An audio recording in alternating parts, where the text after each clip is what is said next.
So, Starfield, am I right? This is actually being written and recorded and edited all before it comes out. Scheduled to release while I'm busy playing the game. You gotta think smart about these kind of releases, though I'm sure me from a few weeks in the future is already cooking up a Starfield video. So what a better time to talk about Fallout 5. I mean, technically, we are one step closer to the release. So what would I want for the next installment in this series? Let's start with the setting. Probably one of the most weirdly contentious topics when it comes to talking about future Fallout games, because let's be honest, everyone just wants it near where they live in real life. So I'm not gonna lie, I'm not gonna grandstand here. I want it to be in New York. Anywhere, really. But the obvious idea is the city. I'm sure the guy who wants Fallout 5 in North Dakota disagrees with me, but I think it's such a good idea. It could be a Fallout game that's set entirely within the city itself. The layout of NYC just lends to Fallout ideas perfectly. Just imagine what they could do with Central Park. It could be this overgrown, mutated jungle full of who knows what, and the city subway tunnels could build off the good parts of Fallout 3's metro tunnels. Because the metro tunnels weren't all bad, just a lot of it was not very good at all. But I could imagine each station being its own little settlement. Well, probably not all of them, because there's just a lot, and I don't think that Bethesda would do all of them. Maybe the subway could be the trading hub of the city, with the Grand Central Station being one of the main settlements in the game. And yeah, there's been little crumbs of lore about New York over the years in Fallout, and yeah, it seems like the city's in a little bit of rough shape, to say it lightly. I mean, it only makes sense. Of course, like Washington, D.C. and L.A., these major places got wrecked during the Great War. But if the gunrunners can make it out of the boneyard, I don't see why NYC can't thrive after all this time. Plus, an upstate DLC, you know what I'm saying? You know, Albany, a cult for the Big Nipper statue, Brotherhood of Steel outposts in the egg. You can see the vision, don't lie to me, I know you can. But if we need to be on the other side of the country, which I would like, I think these games should really be on both sides of the country, then I'd go for Washington, because it's high time we have some Fallout in the snow, please. I need it. And no, not that one. Yeah, I'm pointing out the obvious low-hanging fruit, but I needed to, because, yeah, I mean, it's Fallout in the snow, it's exactly what I wanted, but it is not exactly what I wanted. So moving on from the setting and on to everything else. And you know what's 300% definitely gonna be there? The settlement system. I know, it got out of hand in Fallout 4. It's an idea that people wanted for years. I remember one of my siblings playing with a base building mod for Fallout New Vegas way before Fallout 4 came out. But Fallout 4, when it did come out, just took it a little bit too much to heart. Where people wanted to build bases and maybe even run an entire settlement, what we got was having to construct the entire wasteland by yourself. I say that, but every time I play Fallout 4, I do that. But Starfield has taken the settlement system and definitely improved upon it, just from what the scraps we've seen, where I can make as many bases as I want, it seems, but they're just outposts, you know? It's just my place. I can put people in there, but it's my place, not an entire town. So I'm hoping that's what we see in the next game, rather than having to run 50 tiny villages. Maybe it'd be nice to have just one large settlement for me to run if I really have to. You wouldn't have to bounce from settlement to settlement going, well, how do I want to do this place? How do I want to do this place? No. Let me build my own junk town, my own Broken Hills. Maybe something more like Vault City, but I don't know if I can squeeze that into Soho. Just let me focus on that and that alone. So we have settlements, we have settings, so clearly the next thing to talk about is weapons. Bethesda really needs to take a page from Obsidian here and understand it's more the merrier. This is an RPG, not an FPS. When it comes down to it, everything that matters is just how the weapon looks, because the stats are malleable. Not everything needs to be totally perfectly balanced and fine-tooled. Redundancy is perfectly fine in an RPG because it's an RPG. If I want to keep around a gun that doesn't do much damage, but I feel attached to it, that's fine. I'm carrying around the 10mm all throughout Fallout 3 and New Vegas, when there's a billion other guns that I could use that are better. And I mean, I do use them, but I still have the 10mm with me.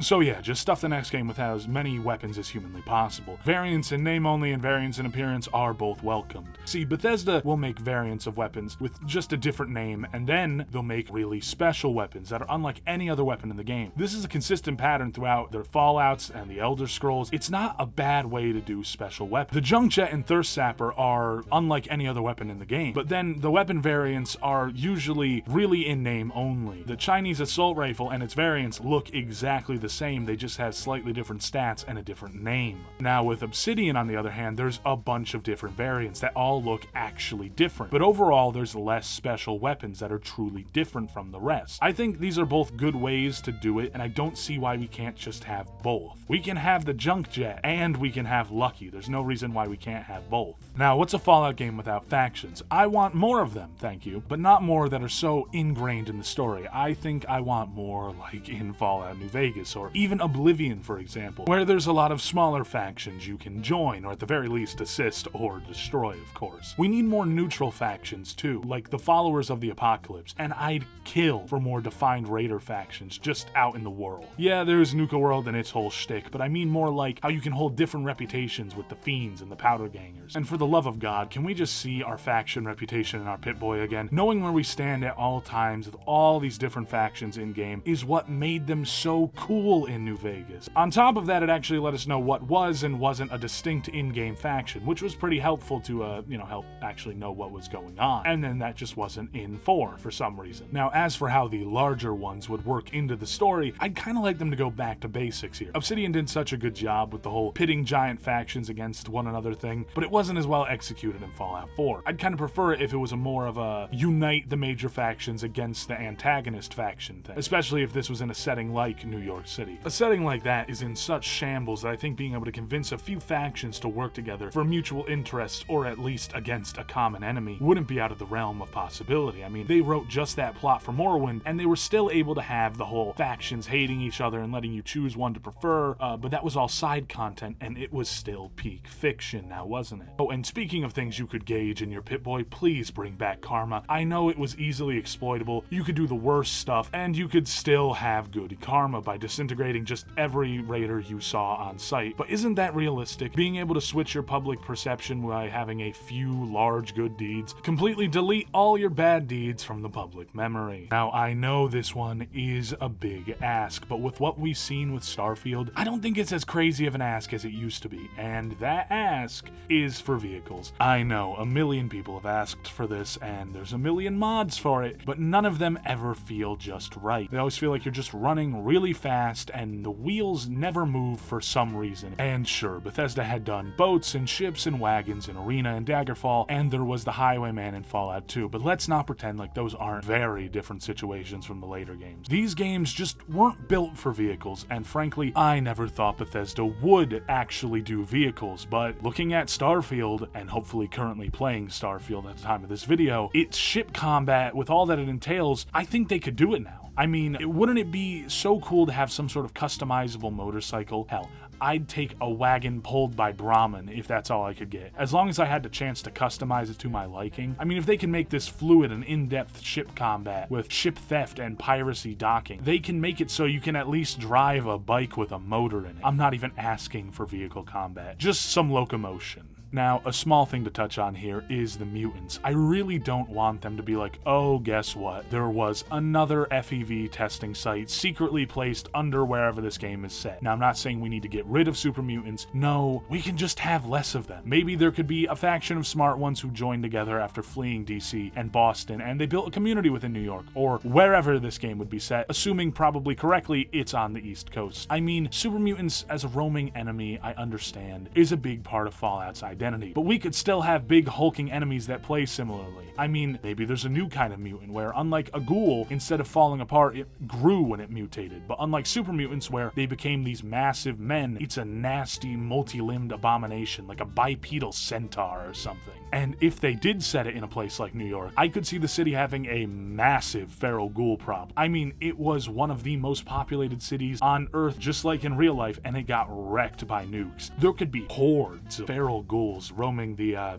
Empire wasteland, and I think that's just a cool idea. Finally, and probably most importantly, is what I'd like to see in an antagonist. And first, let me state what I don't want to see in an antagonist. For the love of God, do not bring back the Enclave. I understand, people want them back, but there's just as many people who don't want them back, and I am those people. Don't get me wrong, I love the Enclave as villains. Hands down, they're probably my favorite. But, like, can we just give the Chosen One and the Lone Wanderer a victory lap here? Like, their HQ was blown up in a big old mushroom cloud, and then they got shelled from orbit when they finally fled to Washington, D.C. They're gone. It's fine. It's okay for them to not exist anymore. Now, what would I want to see? I think we need another freak as a villain and another freak goon, because the Fallout villains have goons, and well, sometimes those goons outshine the villains. Caesar and the Father are fine-ish on the Father's end, but they can't beat the Master and Frank Horgan, or even John Henry Eden. He's not as freaky as the other two, but you know, AI President's freaky enough. We need another real monster that's the consequences of the old world, or you know, people trying to cling to old world values rather than looking forward. You know, the basic Fallout premise. But I'd rather we break away from literally dipping back into the FEV. Maybe these villains could have learned from the news of the Enclave's biological warfare and thought, hey, we can do that better, and then made their own bioweapon from scratch and didn't base it on the FEV. So instead of their leader getting mutated into something like a super mutant, he gets mutated into something we've never seen before. A new kind of mutant. However, that would work. Hell, maybe no mutants as villains. We've had enough of them, sure. Let's take a page from Tactics and let's go with cyborgs and robots. Outside of Tactics, that's something Fallout has always had a lot of, but they never really dive deep into it outside of Tactics and, well, kind of old world blues, I guess. Maybe it's something like an old world politician that thinks they're better than the Wastelanders, but unlike the Enclave,